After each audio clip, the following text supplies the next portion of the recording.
번째 시간을 갖겠습니다. 우리 사람은 무엇으로 사는가? 성경에 마귀라는 단어가 나오죠. 사탄이라는 단어도 나오고 귀신이라는 단어도 나옵니다.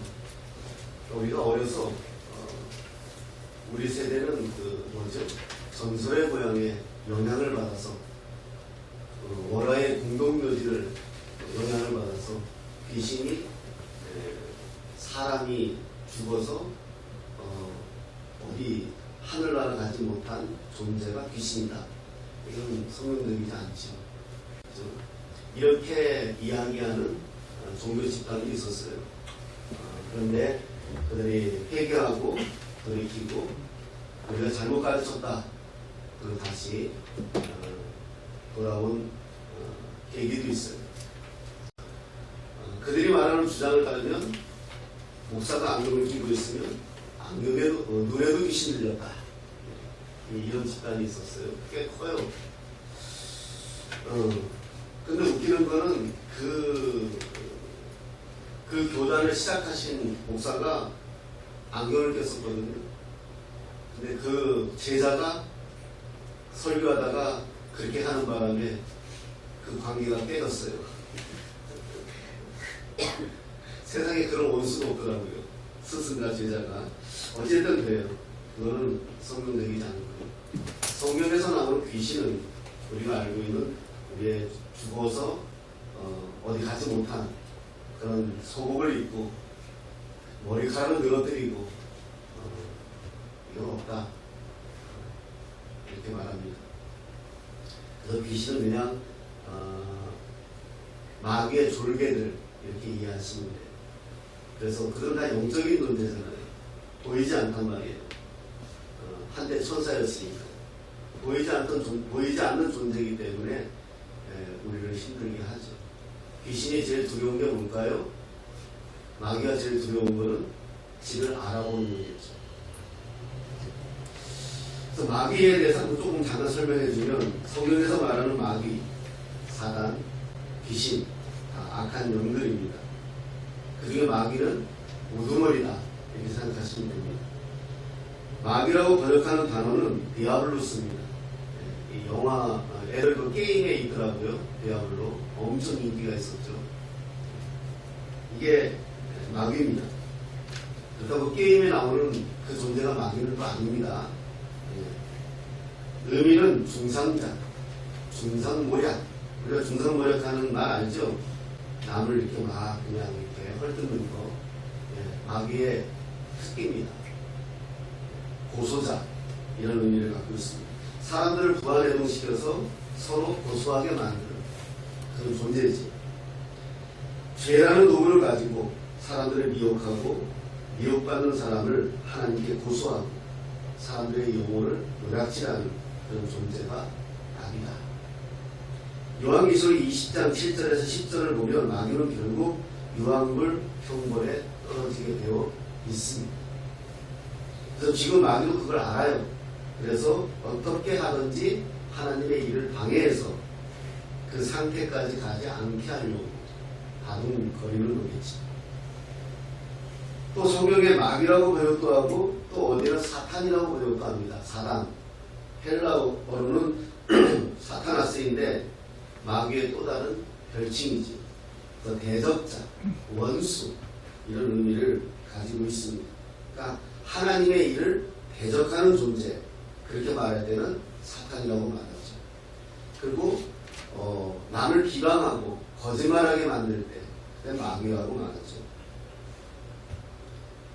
마귀는 지금 오늘 본문에 등장을 합니다. 예수님이 누구인지 압니다. 하나님의 일을 방해하기 위해 지금 40일 금식하신 예수님께 대항하고 있죠. 첫 번째는 먹는 문제 가지고 했습니다. 돌을 떡으로 만들어라. 이거 가지고 했지만 보기 좋게 패배했죠. 지금 하나님은 위대한 우리의 구원의 계획을 가지고 지금 예수님을 향하여 이 일들을 시작할 때에 마귀가 정면으로 등장하여 방해하고 있는 거죠. 오늘의 마귀는 1차적으로 예수님께 대항을 하고 있습니다. 그런데요, 오늘 본문을 잘 보면은요, 아주 마귀는 지혜로운 존재라는 것을 우리가 알게 돼요. 지금 마귀는 약해질 대로 약해져 있는 예수님에게 뭘 요구하죠? 권능을 요구합니다. 그런데 마귀가 하나님의 권능을 요구하면서 예수님을 설득하는 내용이 뭐죠? 6절입니다. 네가 만일 하나님의 아들이거든 뛰어내리라. 그리고 그가 너를 위하여 그의 사자들을 명하시리니 그들이 손으로 너를 받들어 발이 돌에 부딪히지 않게 하리로다 하였느니라. 아멘. 누구 말이죠? 마귀 말이에요. 근데 이 말씀은 신명기 8장 3절에 있는 말씀이에요. 토시 하나 틀리지 않고 정확하게 말하고 있다는 거예요, 마귀가. 그러면서 뭐라고까지 이야기합니까? 기록되었으되까지 이야기해요, 마귀가. 기록되었으되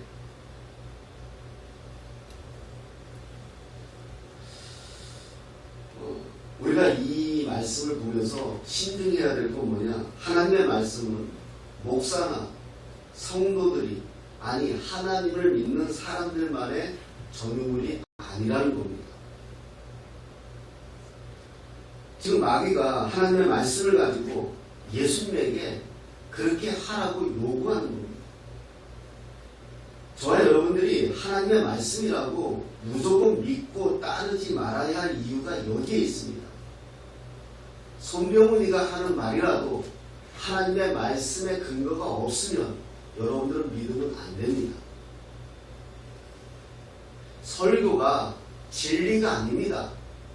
설교는 불완전한 인간의 입술을 통해서 나오는 말이기 때문에 가감되어져 있다는 것을 여러분들이 이해해야 됩니다.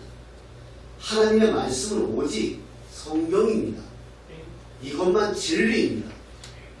이걸 가지고 풀어 해석하는 것 뿐이지, 그렇지만 이미 죄된 나를 통하여 내 지혜를 통하여 흘러나오기 때문에 진리가 아닙니다. 그래서 이것을 믿고 따르는 데에는 여러분들의 수고가 필요합니다. 하나님의 말씀을 보고 그런가 한가, 그러한가 여러분들이 살펴가야 됩니다. 저는 개인적으로 여러분들이 유튜브를 통해서 하나님의 말씀을 듣고 배우는 것을 지지합니다. 하지만 그 가운데 만에 일이라도 잘못된 하나님의 말씀을 여러분들이 믿고 들어버리고 믿어버리면 영혼을 병들게 합니다. 어디서 배웠는지 들었는지 조금 이상하다 싶으면 의논하셔야 되고 또 여러분들이 살피셔야 됩니다. 하나님의 말씀이라고 무조건 신봉하는 것은 어리석은 겁니다. 수천 년 동안 이것을 얼마나 많은 사람들이 이용해 왔는지 몰라요. 지금 마귀는 맞는 말을 하고 있습니다. 하나님의 말씀을 말하고 있습니다. 예수님 보고 높은 데서 뛰어내리라. 그러면 천사들이 발이 돌에 부딪히지 않게 하신다고 하나님 말씀하지 않았느냐?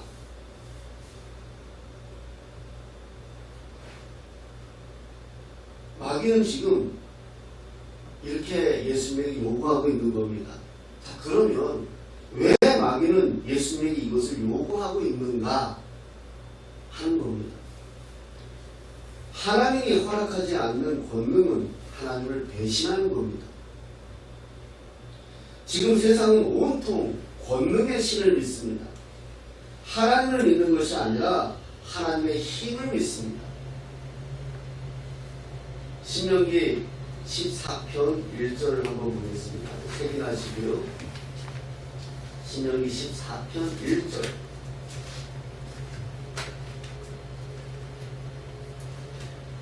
구약성경 811페이지에 있습니다.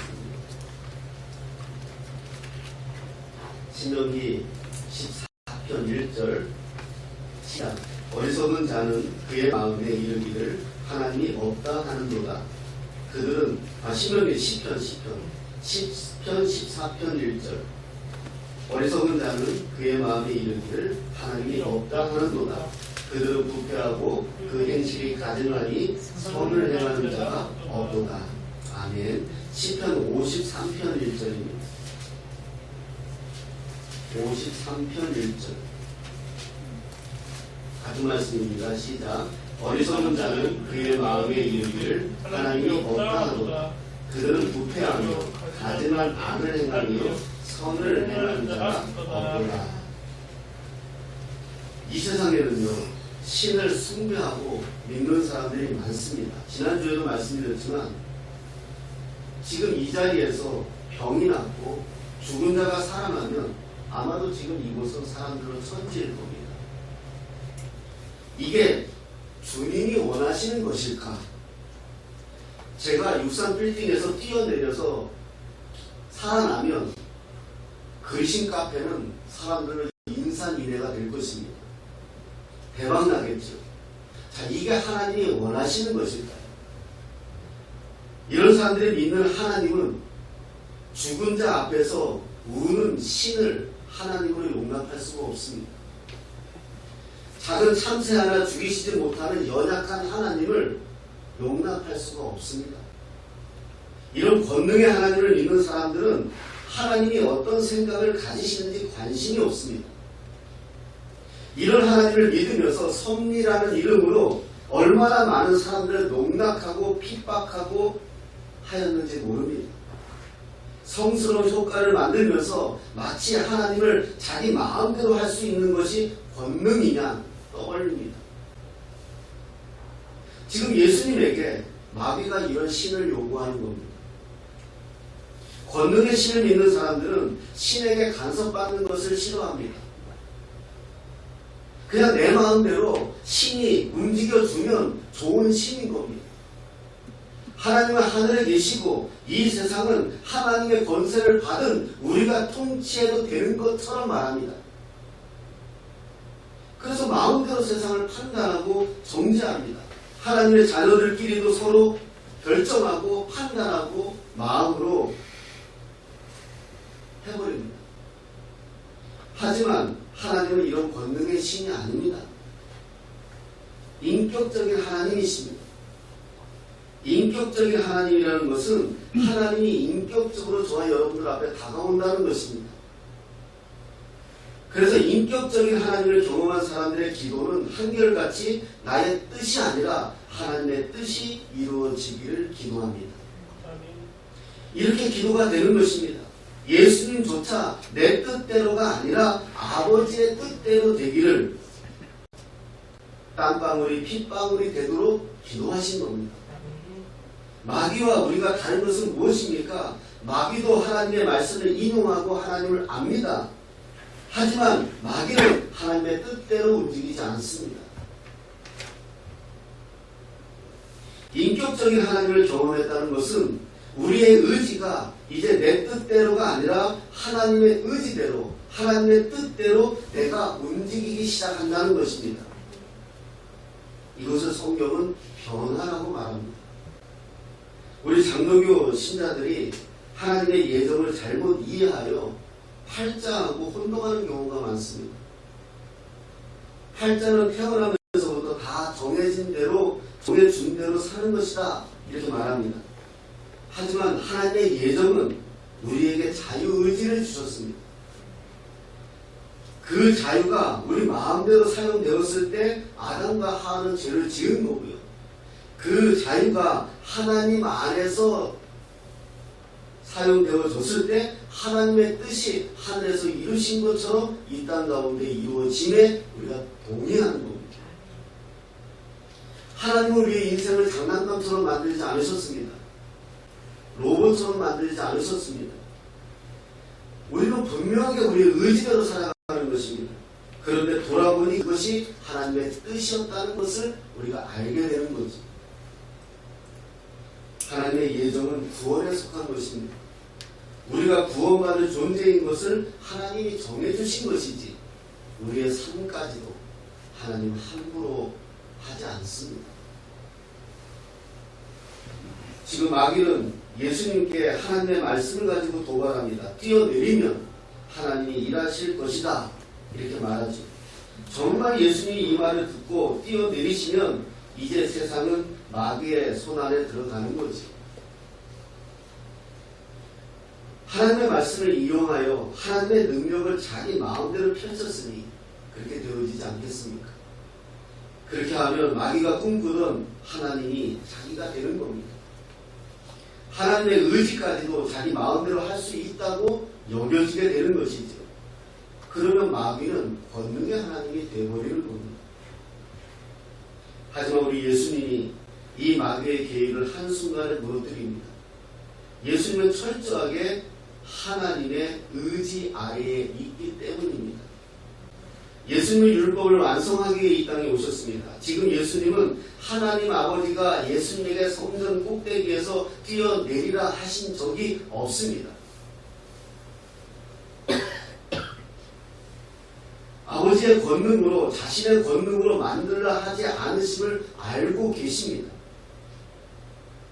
하나님의 말씀을 무책임하게 죄인 삼아 그렇게 함부로 사용해서는 안 된다는 것을 알고 계시는 겁니다. 사람 앞에, 마귀 앞에 자신의 신분을 보여주기 위해 알량한 자존심을 세우기 위해 그렇게 하지 않으셨다는 것을 우리는 알게 되는 겁니다. 오히려 지금 마귀의 말대로 뛰어내리면 하나님의 거룩한 의지를 훼손하고 조롱하고 모독하는 행위가 되어버리는 겁니다. 그럴 리가 없지만 만약에 예수님이 뛰어내린다면 하나님이 예수님을 보호해 줄 것인지 아닐지 하나님의 시험대에 이미 올라가 버리는 겁니다. 이런 잘못된 믿음이 이 세상에 얼마나 많은지 모릅니다. 얼마 전 TV에 어떤 교회 집사님이 죽은 남편을 하나님이 부활시켜 줄 거라고 집에다가 방치했다가 뉴스에 나오더라고요. 이런 행동이 우리 기독교를 원시 종교로 만드는 거예요. 성경에 분명히 기록되어져 있습니다. 믿음을 가지고 죽은 자는 장차 주님이 재림하실 때에 다 살아날 것이다. 그리고 영생을 누릴 것이다. 이것이 성경이 가르치는 것인데 우리에게 부활이 있다고 해서 지금 내 남편이 부활해야 됩니까? 부활해버리면 그 사람이 하나님 되는 거지. 그 사람이 예수님 되는 거 아닙니까? 하나님이 모세를 얼마나 사랑하셨습니까? 모세에게 얼마나 많은 능력을 주셨습니까? 기도해서 수많은 사람을 먹였지요. 바닷물을 갈랐지요. 반석을 깨서 물이 올라오게 했지요. 모세에게 엄청난 능력과 권능을 주었지만 가나안 땅 입구에서 죽여버려요. 왜 죽입니까? 그렇게 수고한 사람이 어디 있습니까? 그렇게 애쓴 사람이 어디 있습니까? 영광 받아야죠. 죽여버려요. 왜요? 모세가 가나안 땅 들어가면 모세가 하나님 되는 거예요. 이 세상은 왜 이렇게 하나님이 되려고 하는 사람들이 많은지 모르겠습니다.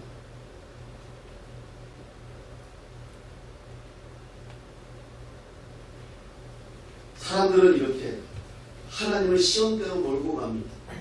병든 나를 살려주시면 하나님이 살아계신 것을 믿겠다. 만약에 병든 나를 죽이시면 하나님은 없다. 지금 사업이 망해 재개해야 되는데 내가 재개하게 되면 하나님 살아계신다. 그렇지 못하면 하나님이 없다. 그래서 어디에 능력이 있다면 몰려다닙니다. 이렇게 하나님을 시험하고 있어요. 예수님은 한마디로 정리하십니다. 주 너희 하나님을 시험하지 마. 오늘 이 시험에서 우리가 눈여겨봐야 할 것이 있습니다. 마귀가 하는 질문이 정확하다는 것입니다. 하나님의 말씀을 정확히 알고 그것 가지고 파고들고 있습니다. 오히려 하나님이 이렇게 말씀하셨으니까 그렇게 지키라고 하는 것입니다. 이것이 얼마나 무섭고 위험한 것인지 우리가 알아야 합니다. 오늘 마귀는 어떻게 설명합니까? 예수님께 기록되었을 때. 또 예수님께도 대답하십니다. 또 기록되었을 때.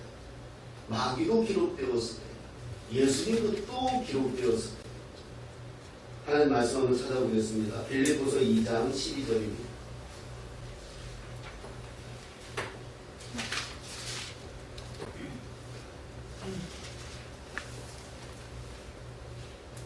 220페이지에 있습니다. 빌립보서 2장 12절. 합독하겠습니다. 그러므로 나의 사랑하는 자들아 너희가 나 있을 때뿐 아니라 더욱 지금 나 없을 때에도 항상 속죄하여 두렵고 떨림으로 너희 구원을 이루라. 아멘. 그 말씀을 잘 보면요, 너희 구원을 이루라 이렇게 되어져 있습니다. 그런데 어떤 마음으로요? 두렵고 떨리는 마음으로. 여러분, 오늘 우리가 내 구원을 두고 두렵고 떨린 마음을 가져보셨습니까?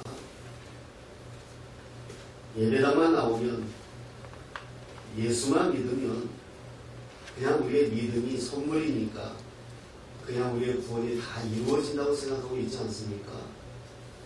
이게 우리 장로교 신자들의 허점이에요. 물론 맞아요. 하나님이 예정하시고 택하신 자 반드시 구원받습니다. 그러나 이 땅의 세월이 하나님 앞에서는 짧은 세월이지만 우리에겐 짧은 세월이 아니에요. 수많은 인생을 살면서 우리가 얼마나 오르락 내리락하고 사는지 모릅니다.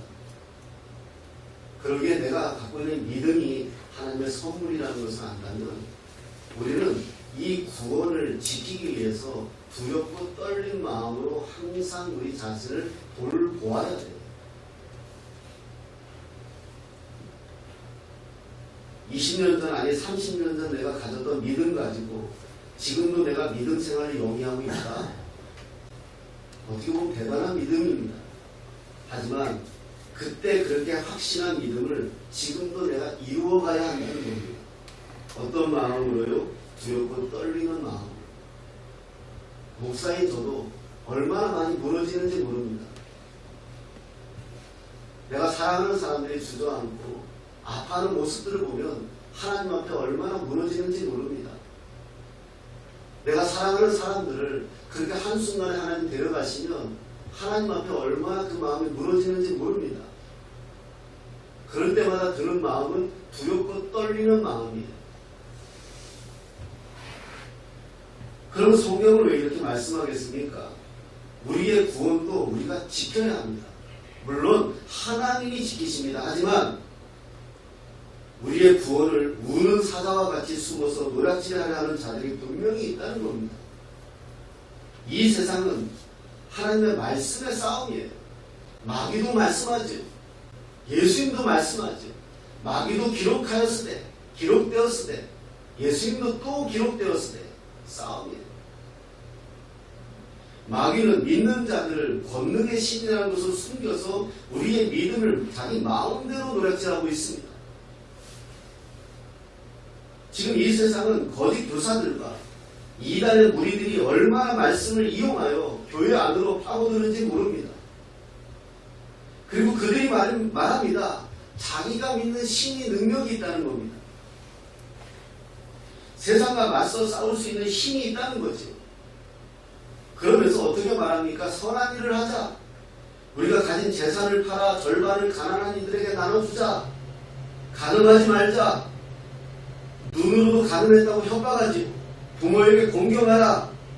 하지 못하는 자는 천국에 이를 수 없다. 그런데 도대체 누가 하나님입니까? 누가 이들에게 이런 권능을 주었습니까? 지금 마귀가 예수님 앞에 맞서 권능 타령하는 마귀와 다른 바가 없다는 것입니다. 그러면서 자기들을 호의호식합니다. 그러면서 자기들은 부모알기를 우습게 합니다. 그러면서 자기들은 가난한 자들을 비웃습니다.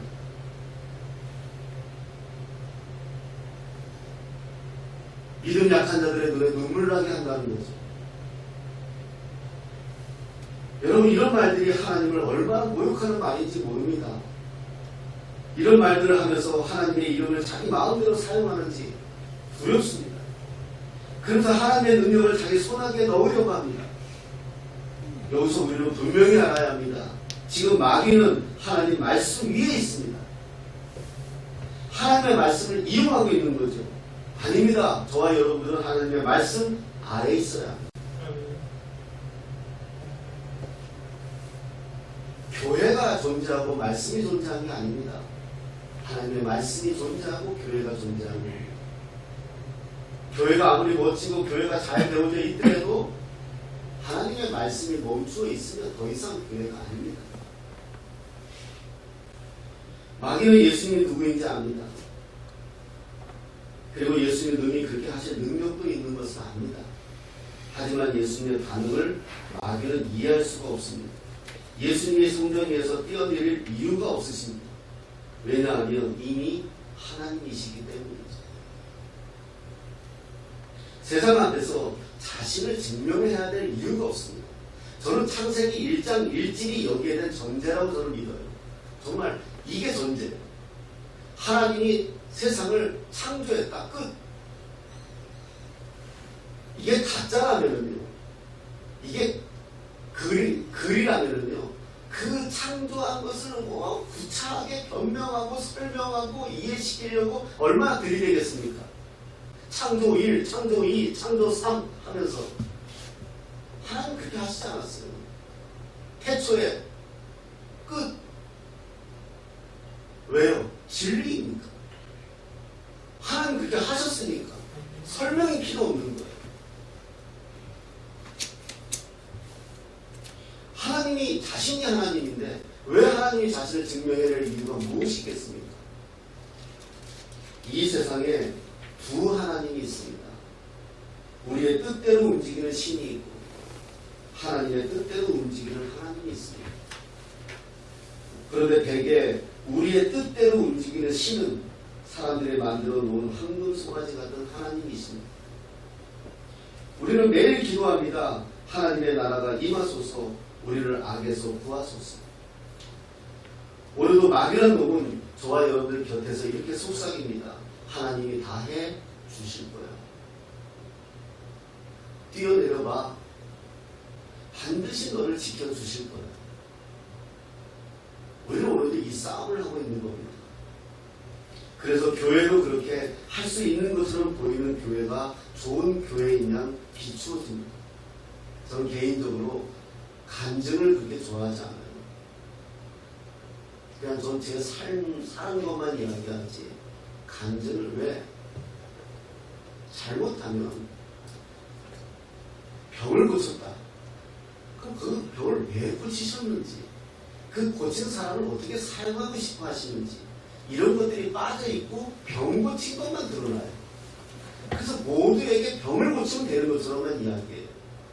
성경에는요, 죽어야 할 자는 죽었어야 돼요. 히스기야 같은 사람은 하나님께 기도해서 10여 년의 인생을 늘렸지만 그 인생 늘린 것 때문에 이스라엘이 박살나요. 가룟 유다 같은 사람은 아예 태어나지 않았으면 좋았다 그래요. 그게 하나님이 한 뜻이에요.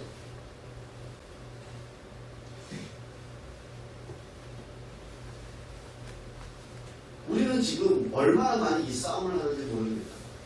여러분들이 하나님 앞에 기도할 때 어떤 기도하십니까? 여러분의 병을 두고 기도할 때도 있을 것이고 여러분의 어려움을 두고 기도할 때도 있습니다. 물론 그것을 다 기도하라고 말씀하셨습니다. 우리는 그렇게 기도해야죠.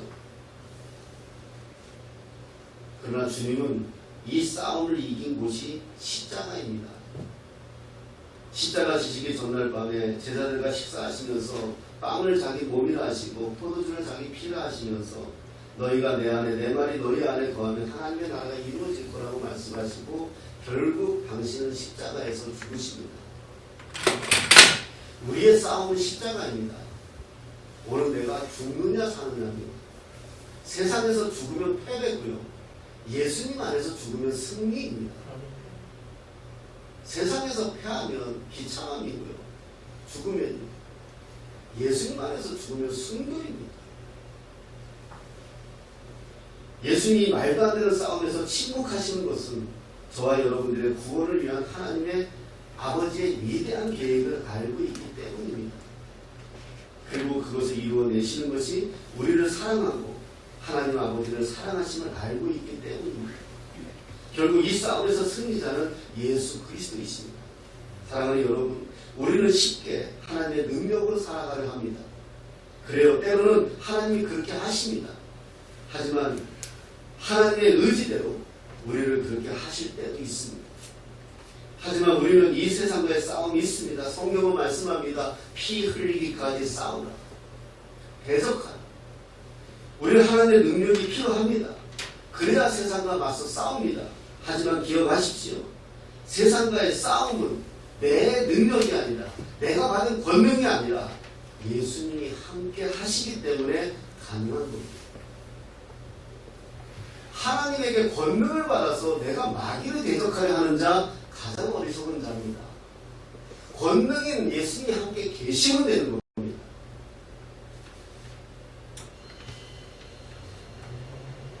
지금 우리는 외롭게 우리의 힘으로 싸우고 있는지,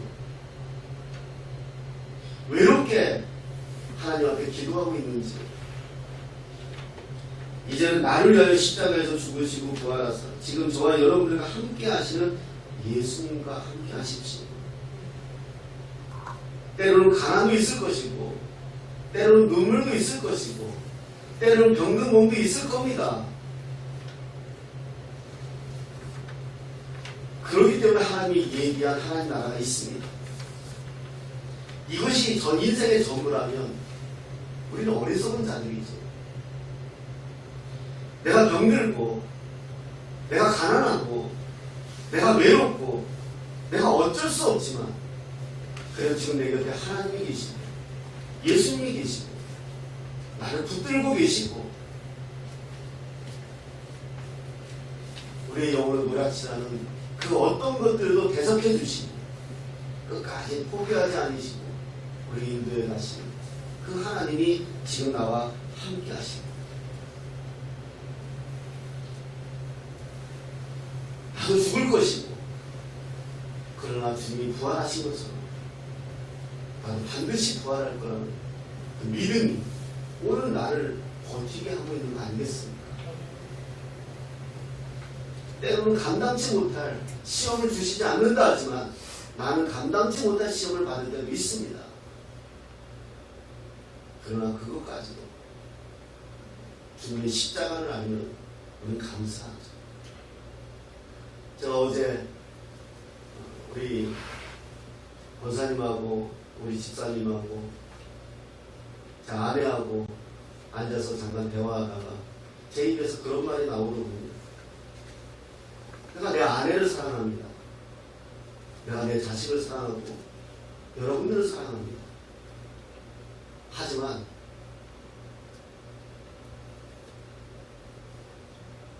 예수님이 그렇게 하지 말라고 그러면 저는 안 합니다.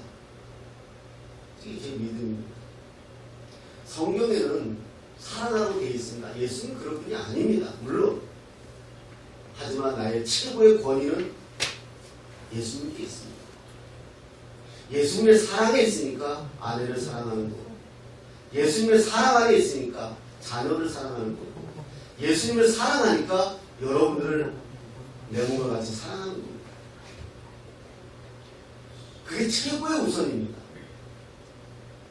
예수님의 사랑이 무너지면 우리는 다 무너지는 겁니다. 기록되었을 때, 여러분 기억하십시오. 기록되었을 때 우리는 기록된 하나님의 말씀이 언약이 오늘도 저와 여러분을 하나님의 자녀로 이끄시고 반드시 좋으신 하나님이 하나님의 의지로 우리를 이끌어 가심을 믿으시고 저 천국에 하나님 앞에 설 때까지 승리하는 저와 여러분이 되시기를 예수님의 이름으로 축복합니다.